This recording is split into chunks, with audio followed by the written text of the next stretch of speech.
آج ہم اپنے معاشرے میں دیکھتے ہیں کہ اگر ہمارے اپنے ہی گھر کے اندر ہمارے بہن بھائی یا ہمارے شوہر ہمارے کسی دینی عمل کو پسند نہ کرے تو ہم فوراً ہی ہار مان بیٹھتے ہیں.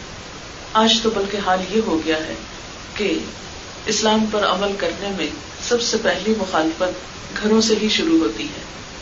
گھر والے ہی پسند نہیں کرتے کیونکہ مجموعی طور پر ماحول اس طرح کا ہو چکا ہے کہ جس سے اسلام دن بدن اجنبی ہوتا چلا جا رہا ہے. اسلام زندہ ہوتا ہے ہر کربلا کے بعد. اسی طرح آج اگر ہم چاہتے ہیں کہ اسلام زندہ ہو، اسلامی روایات زندہ ہوں، تو یہ اسی صورت میں ہو سکتی ہیں جب ہم قربانی دینا سیکھیں. واقعہ کربلا سراسر قربانی کا سبق ہے. اور قربانی، ابھی قربانی کی عید بھی ہم نے کچھ عرصہ پہلے، 1 مہینہ پہلے منائی ہے. حضرت ابراہیم علیہ السلام کا اپنے بیٹے کو ذبح کر دینا اور نواسۂ رسول صلی اللہ علیہ وسلم کا اپنی گردن کٹا دینا، یہ سب کچھ کیا معنی رکھتا ہے؟ حضرت ابراہیم علیہ السلام نے بھی ایک خواب کے آنے پر، ایک اشارہ پانے پر اپنے ہی بیٹے کے گلے پر چھری کیوں رکھ دی؟ اس کے پیچھے کیا غرض تھی؟ کیا مقصد تھا؟ کیا معنی تھا؟ یہی نا کہ جو اللہ چاہے وہی سب سے مقدم ہے. اگر اللہ تعالیٰ کو یہ پسند ہے کہ میں اپنا بیٹا اس کے نام پر ذبح کر ڈالوں، اپنے ہاتھ سے چھری پھیر دوں، تو میں اس سے بھی پیچھے نہیں رہوں گا. آج ہم میں سے کتنے ہیں جو اللہ کے دین کے لیے، اسلام کی خاطر اپنے بچوں کو اسی طرح قربان کرنے کا جذبہ رکھتے ہوں؟ نبی صلی اللہ علیہ وسلم نے فرمایا تھا کہ میری امت پر ایک وقت ایسا آئے گا کہ جب غیر قومیں اس کی طرف اس طرح چڑھ دوڑیں گی کہ جس طرح بھوکے دسترخوان پر ٹوٹ پڑتے ہیں. لوگوں نے عرض کیا، یا رسول اللہ صلی اللہ علیہ وسلم، کیا اس وقت ہم تعداد میں کم ہوں گے؟ آپ نے فرمایا، نہیں، تم تعداد میں بہت ہوگے، لیکن تمہارے اندر دنیا کی محبت اور موت کا خوف بیٹھ جائے گا. آج امت مسلمہ پر ایسی ہی حالت ہے کہ ہم موت سے ڈرتے ہیں، جہاد کے نام سے خوف کھاتے ہیں، اور دوسری طرف دنیا کی محبت ہمارے رگو پے میں سرایت کر گئی ہے. ہم میں سے بہت سے لوگ دین کا، قوم کا، وطن کا جب نام لیتے ہیں تو اس میں بھی بسا اوقات صرف اپنے مفادات ہوتے ہیں. ہمارے ہاں یہ روایت بہت کثرت سے عام ہوتی جا رہی ہے کہ ہم اپنے ذاتی فائدوں کی خاطر قوم کو نقصان پہنچا دیتے ہیں، جبکہ قومیں وہی ترقی پاتی ہیں جہاں فرد خود کو اجتماعیت کے فائدے پر، اکثریت کے فائدے پر قربان کرنا سیکھے. مجاہد اگر جہاد نہ کرے، فوجیں اگر آگے بڑھ کر نہ لڑے، تو ہزاروں لوگوں کی زندگیاں خطرے میں ہوں. ایک فوج کیوں لڑتی ہے؟ کیوں اپنی جان کا سودا کرتی ہے؟ اس لیے کہ وہ دوسرے ہزاروں لاکھوں لوگوں کی زندگی کو بچانے کا عزم رکھتی ہے، اپنے دین کو بچانے اور اپنے رب کا نام بلند کرنے کی نیت رکھتی ہے. اور اگر یہ مقاصد سامنے سے ہٹ جائیں اور انسان ایک اللہ کی راہ میں لڑنے والا، ایک فوج میں شریک ہونے والا اگر خود کو بچانے لگے اور میدان جنگ سے بھاگنے لگے اور اپنی جان کو پیارا رکھے، تو پھر ہزاروں لوگوں کی جانیں نہیں بچ سکتی. جتنی دفعہ بھی جنگ ہوئی اور جب بھی پاک فوج نے مختلف محاذوں پر قربانیاں کی، اور خاص طور پر 65 کی وار سب کے سامنے ہے، تو آپ دیکھیں کہ کچھ لوگوں نے اپنی جانوں کی قربانی کر کے باقی قوم کو بچایا. یہ جذبہ جب تک کسی قوم کے اندر زندہ ہو کہ انسان اصولوں کی خاطر، اپنے دین کی خاطر، ایمان کی خاطر بڑی سے بڑی قربانی کر سکتا ہو، تو ایسی قومیں ناقابل تسخیر ہوتی ہیں. لیکن اگر اس کے برعکس خدا نہ خواستہ اپنی جان پیاری ہو جائے، جہاد کا جذبہ ٹھنڈا پڑنے لگے اور خود کو بچانے کے لیے قوموں کو قربان کر دیا جائے، تو ایسی قربانی انسان کی دنیا اور آخرت دونوں کے لیے نقصان دہ ہو سکتی ہے۔ محرم کا لفظ حرمت والا ہے، حرمت والے سے نکلا ہے۔ آج آپ دیکھیے کہ اس مہینے میں ہم کون سے نیکی کے ایسے کام ہیں کہ جو کرنے کا عزم رکھتے ہوں، کتنی حرمتیں ہیں جو ہمارے معاشرے میں پامال ہو رہی ہیں اور ہم ان حرمتوں کا لحاظ رکھتے ہوں۔ ہم سب کو اس بات پر سوچنا ہوگا، غور کرنا ہوگا۔ ہمارے معاشرے میں لوگوں کے باہمی تعلقات، ان میں جان کی حرمت، مال کی حرمت اور عزت و آبرو کی حرمت ہر مسلمان کے لیے دوسرے مسلمان پر حق ہے۔ اگر ہم ان تینوں کا باری باری جائزہ لیں اور اس حرمت والے مہینے کے اعمال میں، کیونکہ نیا سال شروع ہو رہا ہے اور نئے سال کے آغاز میں اگر انسان کچھ اچھی باتوں کا عزم اور ارادہ کرتا ہے خود کو سنوارنے کے لیے، انفرادی طور پر بھی اور اجتماعی طور پر بھی، تو یہ قدم بقدم انسان کا ترقی کی طرف بڑھتا ہے۔ اس وقت میں خاص طور پر بات کروں گی ان تین حرمتوں کے بارے میں کہ جن کو اللہ کے رسول صلی اللہ علیہ وسلم نے ایک مومن کا جان اور مال اور عزت جو ہے وہ مکہ مکرمہ کی حرمت سے زیادہ اہم قرار دیا، اور ان کی خاطر مرنے والے کو، جان دینے والے کو شہید قرار دیا گیا۔ جو اپنی جان بچاتے ہوئے، جو اپنا مال بچاتے ہوئے، جو اپنی عزت بچاتے ہوئے قتل ہو جائے، مار دیا جائے، وہ شہادت کا رتبہ پاتا ہے۔ اس سے پتہ چلتا ہے کہ ان چیزوں کی حفاظت کتنی ضروری ہے۔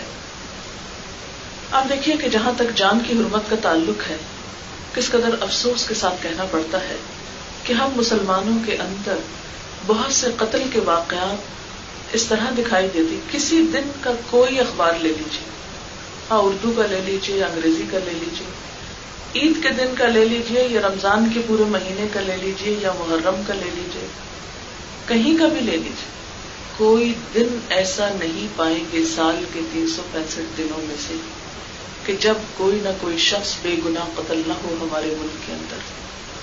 ہم نے یہ ملک اسلام کے نام پر لیا تھا، لیکن یہاں مسلمان کی جان ہی محفوظ نہیں۔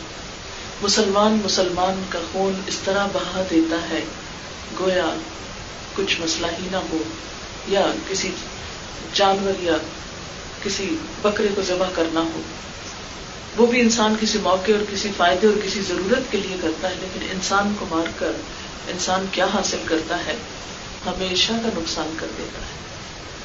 ہمارے معاشرے میں بسا اوقات مال کی وجہ سے قتل ہوتے ہیں، بسا اوقات عزت آبرو کی وجہ سے قتل ہوتے ہیں، بسا اوقات بے وجہ قتل کر دیے جاتے ہیں کہ غصہ کسی اور پر ہے اور بم کہیں اور جا کے پھینکا کہ جس کی وجہ سے بے گناہ معصوم شہری مارے گئے جن کا کوئی قصور نہ ہو۔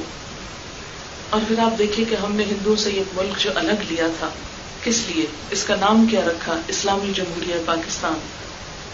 پھر ہمارے اعمال انسانی حرمت اور انسانی جان کی حرمت کے بارے میں اتنے غیر ذمہ دارانہ کیوں ہیں؟ آخر اس کی وجہ کیا ہے؟ ہم میں سے ہر وہ شخص جو دل رکھتا ہے، جو احساس رکھتا ہے، اسے اس کے بارے میں سوچنا چاہیے۔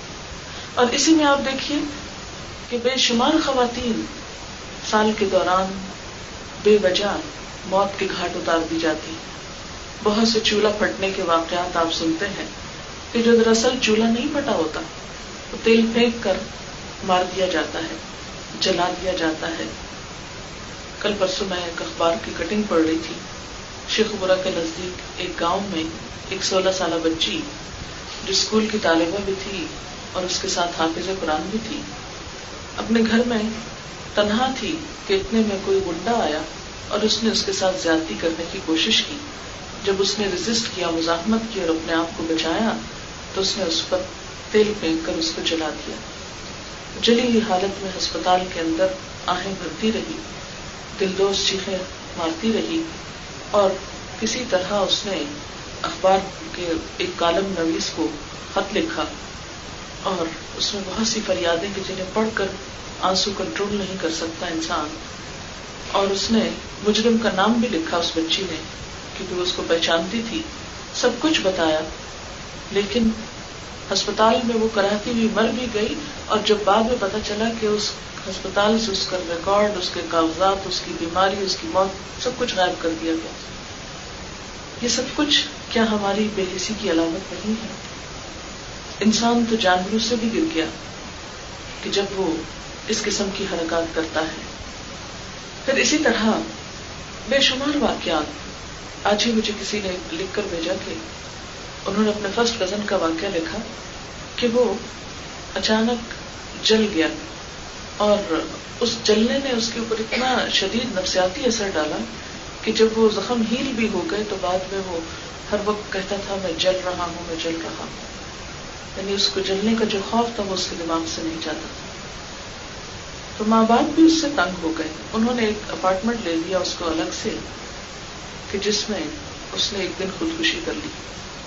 اس میں سے لکھا ہوا تھا کہ کیا والدین تک بھی اتنے سنگ دل اور ظالم ہو سکتے ہیں؟ اس میں سے لکھا ہوا تھا کہ کیا والدین تک بھی اتنے سنگ دل اور ظالم ہو سکتے ہیں کہ ان کو اپنے بچوں کی چیخیں اور آہیں اور درد اور دکھ محسوس نہ ہو؟ تو واقعی انسان سوچنے پہ مجبور ہوتا ہے. آپ نے دیکھا ہوگا کہ جانور بھی جب بچے پیدا کرتے ہیں، جوڑا بنتے ہیں، چڑیا گھر بناتے ہیں، انڈے دیتے ہیں، تو آپ نے دیکھا ہوگا کہ دونوں ساتھ ساتھ رہتے ہیں، باری باری ان انڈوں میں بیٹھتے ہیں، اور جب بچے نکل آتے ہیں تو ان کی خوراک بھی مل جل کر لاتے ہیں، اور وہ دونوں الگ نہیں ہوتے جب تک کہ بچے اپنے پاؤں پہ کھڑے نہیں ہو جاتے، خود کو سنبھال نہیں لیتے، خود اڑنے کے قابل نہیں ہو جاتے. وہ ایک دوسرے کو نہیں چھوڑتے ان بچوں کی خاطر. لیکن آج ہمارے معاشرے میں بے شمار واقعات کہ صرف انا کا مسئلہ بنا کر بچوں کی زندگیاں تک داؤ پہ لگا دی جاتی ہیں. طلاق کا ریٹ بڑھتا چلا جا رہا ہے، معصوم جانوں کی فکر نہیں. بسا اوقات چھوٹے چھوٹے واقعات، چھوٹی چھوٹی چیز کو انا کا مسئلہ بنا کر، بے صبری کا ثبوت دے کر، بسا اوقات شوہر کی طرف سے ایسی زیادتی ہوتی ہے، بعض اوقات عورت کی طرف سے، کیونکہ دونوں انسان ہوتے ہیں. فرشتے تو دنیا میں نہیں اتارے گئے، انسان ہی رکھے گئے ہیں. لیکن میں سوچتی ہوں جب ایسے واقعات سنتی ہوں اور پڑھتی ہوں تو دل اڑتا ہے کہ انسان کیوں اتنا بے حس ہوتا چلا جا رہا ہے. کہ یہ جیسے قرآن پاک میں آتا ہے نا، ثم رددناہ اسفل سافلین، پھر ہم نے اسے سب نچلوں سے نچلا کر دیا. یعنی انسان جب اپنی انسانیت سے نیچے اترتا ہے تو وہ جانوروں سے بھی بدتر ہو جاتا ہے، ان سے بھی نیچے اتر جاتا ہے. کہ جانور بھی اپنے بچوں کی خاطر اکٹھے رہتے ہیں، لیکن انسانوں میں بسا اوقات چھوٹی چھوٹی باتیں بچوں کی زندگیوں کو جہنم بنا دیتی ہیں. تو بات یہ ہو رہی تھی کہ جان کی حرمت، محرم اس بات کا تقاضا کرتا ہے کہ انسان جان کی حرمت اور جان کی قدر و قیمت جانے. جان کے بعد دوسرے کے مال کی قدر و قیمت، دوسرے کی مال کی حفاظت، کیونکہ مال کی حفاظت یہ بھی ضروری ہے، اور کسی کا مال ہم پہ حرام ہے اور اس کی حرمت آپ صلی اللہ علیہ وسلم نے بہت تاکید کے ساتھ بتائی. حتیٰ کہ اسلام میں چوری کرنے والے کا ہاتھ کاٹنے کا حکم ہے کہ ہاتھ کاٹ دیا جائے جو چوری کرے، خواہ وہ مرد ہو یا عورت ہو. پھر اسی طرح ہم دیکھتے ہیں کہ عزت و آبرو کی حرمت جو سب سے سستی ہو کر رہ گئی ہے. ایک مسلمان دوسرے مسلمان کا جب مذاق اڑاتا ہے تو وہ اس کی عزت و آبرو پر حملہ آور ہوتا ہے. کسی کا مذاق اڑانا، کسی کے برے نام رکھنا، یہ دوسرے کی عزت کو پامال کرنا ہے. مومن کی پہچان کیا بتائی گئی؟ نبی صلی اللہ علیہ وسلم نے فرمایا، المسلم من سلم المسلمون من لسانہ ویدہ. مسلمان تو وہ ہوتا ہے جس کے ہاتھ اور زبان سے دوسرے مسلمان محفوظ رہیں. یعنی مسلم ہونے کا سرٹیفکیٹ تو اس کو ملتا ہے کہ جس کی زبان سے کسی کو تکلیف نہ پہنچے اور جس کے ہاتھ سے کسی کو تکلیف نہ پہنچے. پھر آپ صلی اللہ علیہ وسلم نے کیا فرمایا کہ تم میں سے کوئی شخص مومن نہیں ہو سکتا جب تک کہ وہ اپنے مومن بھائی کے لیے وہ نہ چاہے جو وہ اپنے لیے چاہتا ہے. کیا ہم اپنے لیے چاہتے ہیں کہ کوئی ہمارا مذاق اڑائے؟ کیا ہم اپنے لیے چاہتے ہیں کہ کوئی ہم کو برے نام سے یاد کرے؟ کیا ہم اپنے لیے چاہتے ہیں کہ کوئی ہم پہ ہنسے؟ ہم چاہتے ہیں کہ کوئی ہماری بے عزتی کرے؟ ہم چاہتے ہیں کہ کوئی ہمیں بھری محفلوں میں رسوا کرے؟ اپنے لیے ہم کبھی نہیں چاہیں گے. لیکن ایسا کیوں ہے کہ ہم دوسروں کی عزت و حرمت کا لحاظ اور پاس نہیں رکھتے؟ غیبت کیوں حرام کی گئی؟ بہتان لگانا، الزام لگانا کیوں حرام قرار پایا؟ غیبت کو زنا سے بدترین بتایا گیا. یعنی زنا کو سب برا کہتے ہیں، آپ صلی اللہ علیہ وسلم نے غیبت کو اس سے بھی بڑی برائی قرار دیا. لیکن بہت سے لوگ جو بظاہر پاک دامن کہلاتے ہیں لیکن اس بات کا لحاظ نہیں رکھتے کہ وہ اپنی نجی مجلسوں میں بیٹھ کر، اپنے کلوز سرکلز میں بیٹھ کر کس کس کا مذاق اڑاتے ہیں، کس کس کی برائی کرتے ہیں، کس کس کو بے وجہ تنقید کا نشانہ بناتے ہیں. نبی صلی اللہ علیہ وسلم سے جب غیبت کی تعریف پوچھی گئی کہ غیبت کیا ہوتی ہے تو آپ نے فرمایا ذکرک اخاک بما یکرہ، تمہارا اپنے بھائی کا ذکر اس انداز میں کرنا کہ وہ سنے تو ناپسند کرے، جو اس کو اچھا نہ لگے. بسا اوقات ہم کسی کے سامنے تو بہت خوش آمد کریں، بہت اچھی طرح آپا کہہ کے پکاریں گے، باجی کہیں گے، کچھ اور بولیں گے، لیکن پیچھے اس انداز سے نام لیتے ہیں کہ اگر وہی شخص سنے تو دوبارہ ہماری شکل نہ دیکھے. بعض اوقات ایک مجلس میں کچھ لوگ بیٹھے ہوتے ہیں، بہت اچھی طرح ایک دوسرے سے بات کرتے ہیں، بظاہر بہت کائنڈ اور بہت کیئرنگ نظر آتے ہیں، لیکن جو ہی ان میں سے ایک اٹھتا ہے تو سارے ہاتھ دھو کے اس کے پیچھے پڑ جاتے ہیں اور ہر قسم کی برائیاں اس میں سے چن کر اس کو بدنام کرنے کی کوشش کرتے ہیں. تو کوئی بھی ایسی چیز کہ جو کسی کی ذات کے بارے میں، کسی کی شکل و صورت کے بارے میں، کسی کے جسمانی سائز کے بارے میں، کسی کے حال حلیے اور لباس کے بارے میں ناگوار انداز میں کی جائے، یہ سب کچھ غیبت میں شمار ہوتا ہے اور اس کو حرام قرار دیا گیا ہے. ایک شخص نے آپ صلی اللہ علیہ وسلم سے پوچھا کہ اگر وہ بات اس شخص کے اندر ہو، یعنی میں سچ کہہ رہا ہوں کہ وہ شخص ہے ہی ایسا، یعنی ایک عیب اگر کسی کے اندر ہے تو یہ بھی برائی ہوگی. آپ نے فرمایا کہ ہاں یہی تو غیبت ہے، اور اگر وہ نہیں تو تم اس پر بہتان لگا رہے ہو، جو اس سے بھی زیادہ شدید بات ہے. بہتان لگانے سے انسان کی زندگی بھر کی نیکیاں برباد ہو سکتی ہیں. نبی صلی اللہ علیہ وسلم نے فرمایا کسی شخص کے جھوٹا ہونے کے لیے اتنا ہی کافی ہے کہ وہ ہر سنی سنائی بات کو آگے بیان کر دے. اگر کسی کے بارے میں کوئی بات سنی ہے تو بغیر تحقیق کے آگے کرنی شروع کر دے اور اس کو اس طرح بیان کرے گویا کہ وہ واقعہ بالکل سچ ہے. پھر اسی طرح قرآن پاک میں ہمیں یہ تعلیم دی گئی کہ یا ایھا الذین آمنوا اذا جاءکم فاسق بنبأ فتبینوا ان تصیبوا قوما بجہالۃ فتصبحوا علی ما فعلتم نادمین.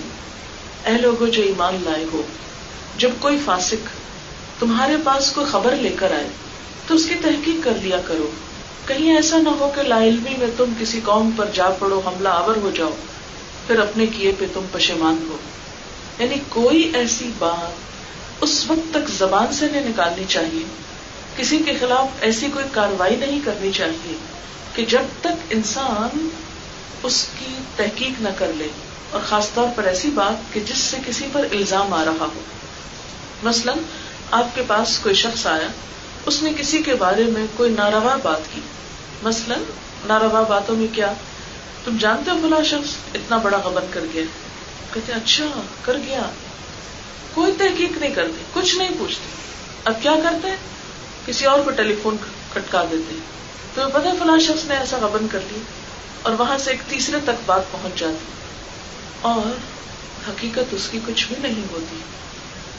ایسی باتوں میں عموماً لوگ بہت دلچسپیاں بھی لیتے ہیں اور بہت شوق سے سنتے ہیں اور بہت شوق سے سناتے ہیں، لیکن یہ نہیں جانتے کہ ایسی باتیں انسان کے اعمال کو ضائع کرنے والی، اور جس کے اوپر الزام تراشی ہو رہی ہے اتنی ساری نیکیاں اس تک منتقل کرانے کی کوشش ہے.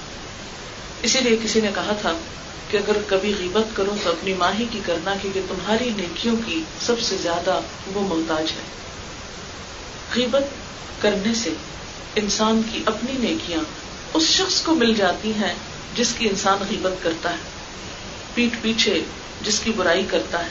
بیک بائٹنگ کرتا ہے. آپ دیکھیں انگریزی لفظ بیک بائٹنگ، پیچھے سے کاٹنا. اور اللہ تعالیٰ نے قرآن پاک میں اس کو فرمایا کہ اَيُحِبُّ أَحَدُكُمْ أَن يَأْكُلَ لَحْمَ أَخِيهِ مَيْتًا فَكَرِهْتُمُوهُ، کیا تم میں سے کوئی پسند کرتا ہے کہ اپنے مردہ بھائی کا گوشت کھائے؟ تم اس کو ناپسند کرو گے. بھائی مر جائے تو ہاتھ لگاتے ہوئے ڈر لگتا ہے کہ کہیں دکھ نہ جائے، کہاں یہ کہ انسان اس کو چھری کانٹوں سے اس کا گوشت کھانے لگے. مردے کو تو ہاتھ لگانا دوبر ہوتا ہے، کھانا کتنا ناگوار عمل. لیکن کسی کی غیر موجودگی میں اس کی برائیاں کرنا بھی ایسا ہی ہے گویا اسے چھریوں سے کاٹنا اور کاٹ کھانا یا بمبوڑنا. کسی کی عزت پر ہاتھ ڈالنا ایسا ہی ہے گویا اس کو کاٹ کھانا. یہ ایک عمل کسی لاش کو کھانے کا کون کرتا ہے؟ عموماً وحشی جانور کرتے ہیں، مثلا کتے کرتے ہیں.